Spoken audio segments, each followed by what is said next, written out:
चाबी वाले खिलौने, ये इशारों पे नाचते हैं। पैसा मुक जाता है तो ये रोडों पे निकल आते हैं। जब इनकी जेबें खाली हो जाती हैं तो धरना दे देते हैं। जब इनके केसेस बढ़ जाते हैं तो ये रोड पे आके बैठ जाते हैं। ये दोनों तबके बोलते रहते हैं। उस तबके के खिलाफ आसिफ जट हैं गुजरात से, कहते हैं कि आजकल तहरीक लब्बैक पाकिस्तान का मार्च जारी है, जिसके मुतालिक अक्सर लोगों को कहते सुना गया है कि ये फौजी चाबी वाला लॉन्ग मार्च है और कराची से लेके इस्लामाबाद तक इतना तवील मार्च। इस पे लोग सवाल उठा रहे हैं कि इतना पैसा कहाँ से आया है और कौन सी कुव्वतें इतने तवील लॉन्ग मार्च को जो है वो मुनज़्ज़म कर रही हैं और उसको सपोर्ट कर रही हैं। इस बारे में रहनुमाई कर दें।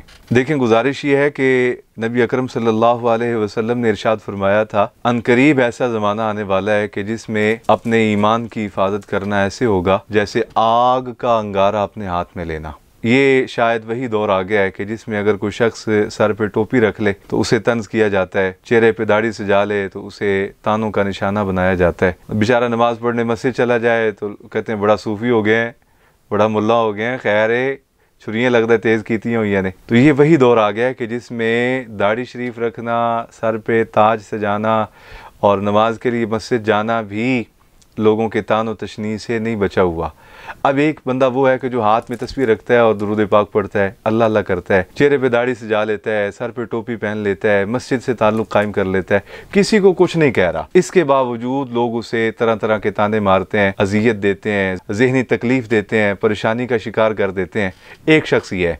और इसके बरक्स एक शख्स वो है कि जिसने दाढ़ी भी रखी है, पगड़ी भी बांधी है और मस्जिद से ताल्लुक़ भी है, और फिर वो ताकतवर कुव्वतों से ये कहता है कि ये मुल्क ला इलाहा इल्लल्लाह के नारे पर हासिल किया गया। इस मुल्क में 75 साल हो गए हैं कुरान का निज़ाम नाफिज नहीं हुआ, तो हम मुतालबा करते हैं कि कुरान का निज़ाम नाफिज किया जाए। तो बताएं, जो मुआशरा सिर्फ हाथ पे तस्बीह पकड़ के दुरूद पढ़ने वाले, अल्लाह अल्लाह करने वाले, तौबा इस्तिग़फ़ार करने वाले, चेहरे पे दाढ़ी से जाके अल्लाह के हुज़ूर सजदा करने वाले को माफ़ नहीं करता, मस्जिद में बैठ के कुरान पढ़ने वाले और नमाज पढ़ने वाले और नफल पढ़ने वाले, अल्लाह के हुजूर क़याम करने वाले को माफ़ नहीं करता, वो उस बंदे को कैसे माफ़ करेगा कि जो क़वानीन इस्लाम के निफाज की बात करेगा। ये तो तयशुदा बात है कि जो बंदा भी इस दौर में इस्लाम की बात करेगा, कुरान की बात करेगा, निज़ाम मुस्तफ़ा की बात करेगा, वो तानो तशनी का शिकार होगा। अब चूंकि लोगों को जलन अपनी अपनी है, किसी की दाल यहाँ नहीं गली तो किसी की दाल यहाँ नहीं गली, किसी को पाला गया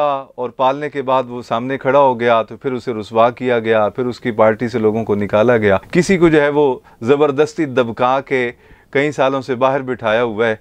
तो ये सारे वो लोग हैं कि जिनको थोड़ा थोड़ा दिया भी जा रहा है और रुसवा भी किया जा रहा है। हमारे इलाके में एक साहब थे तो उनके बारे में मशहूर था कि इनके जो मुलाजिम हैं वो इनसे परेशान रहते हैं लेकिन इनको छोड़ के भी नहीं जाते। तो किसी ने पूछा कि आपके मुलाजिम ज़हनी तौर पे आपसे तंग भी रहते हैं और आपको छोड़ के भी नहीं जाते, ये कौन सी गिद्दड़ सिंगी आपके पास है कि आपके मुलाजिम आपको गालियां भी देते रहते हैं और वो आपको छोड़ के भी नहीं जाते। तो उन्होंने कहा मेरे पास एक नुस्खा है, वो नुस्खा ये कि मैं इतना भूखा नहीं रहने देता कि ये भाग जाएं और इतना रजने भी नहीं देता कि मेरे सामने खड़े हो जाएं। बस मैं बहुत कुछ इशारे में कह गया हूँ, अल्लाह करे समझ आ गया और मेरे अजीज़ों को।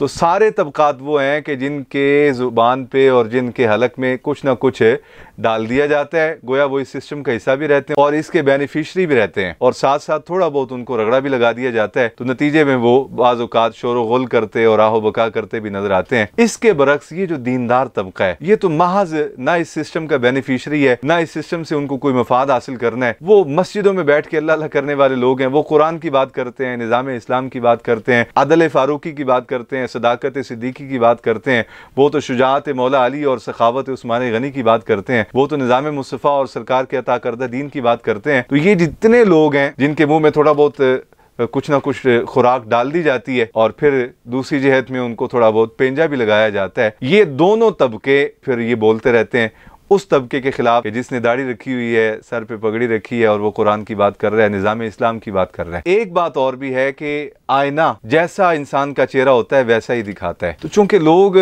खुद जो हैं वो चाबी वाले खिलौने हैं और उनकी जमातें, अब तो ये सारा कुछ खुल के सामने आ रहा है कि बनाई कैसे जाती हैं फिर तोड़ी कैसे जाती हैं। एक वक्त था 3 बार वजीर आजम रहने वाले मोहतरम मियाँ नवाज शरीफ साहब, उन पे जब शिकंजा टाइट किया गया तो सारे MNA छोड़ गए उनके, 19 टोटल MNA पूरे पाकिस्तान में उनके रह गए, गोया उनको तोड़ा गया फिर बनाया गया। अभी हाल ही में एक और को तोड़ा जा रहा है जिनका नाम मोहतरम इमरान खान है। माजी में उनको बनाया गया बड़े शद्दोमद के साथ, आज उनको जो है वो थोड़ा बहुत सबक सिखाया जा रहा है। तो बहरहाल चूंकि ये सारे के सारे तबकात इस जमहूरी निज़ाम के बेनिफिशरी हैं, इस वजह से इनको कुरान की बात करने वाला पसंद नहीं आता। नतीजा ये निकलता है कि ये सारे लोग इकट्ठे होकर उस गरीब को पढ़ जाते हैं। वगरना क्या किसी ने किसी को जो है वो सपोर्ट करनी है और क्या किसी ने किसी को पैसा देना है। इस दौर में तो बाबा औलाद कमा के वालिदैन को नहीं देती, वालिदैन के पास कुछ हो तो वो मरते दम तक औलाद को कुछ नहीं देते। तो यहाँ किसी ने किसी को क्या देना है। असल बात यह है कि जो जिसका नाम लेता है उसको वो सब कुछ अता करते हैं। तो चूँकि ये नाम लेवा खुदा और मुस्तफ़ा के हैं तो खुदा और मुस्तफ़ा इनको अता कर देते हैं। बकिया रही ये बात चाबी वाले खिलौने और ये इशारों पे नाचते हैं। ये जनाब जब पैसा मुक जाता है तो ये रोडों पे निकल आते हैं, जब इनकी जेबें खाली हो जाती हैं तो धरना दे देते हैं, जब इनके केसेस बढ़ जाते हैं तो ये रोड पे आके बैठ जाते हैं। ये सारी बातें ऐसे फजूलियात। पुराने बुजुर्ग कहा करते थे जितने मुँह उतनी बातें। तो बस ये जितने मुँह उतनी बातें। कौन देता है देने को मुँह चाहिए, देने वाला है सच्चा हमारा नबी। हुज़ूर अता करते हैं कि इस उम्मत की ये शान है कि ये उम्मत अपने आका मौला सल्लल्लाहु अलैहि वसल्लम से इश्क इंतहा दर्जे का करती है। जो भी क़यामत तक हुज़ूर का नाम लेगा, लोग उसके लिए माल भी पेश करेंगे, लोग उसके लिए वक़्त भी पेश करेंगे, लोग उसके लिए अपनी औलाद भी पेश करेंगे। और इसकी एक नहीं हज़ार मिसालें सैयदना सिद्दीक़ अकबर से लेकर आज तक मौजूद हैं।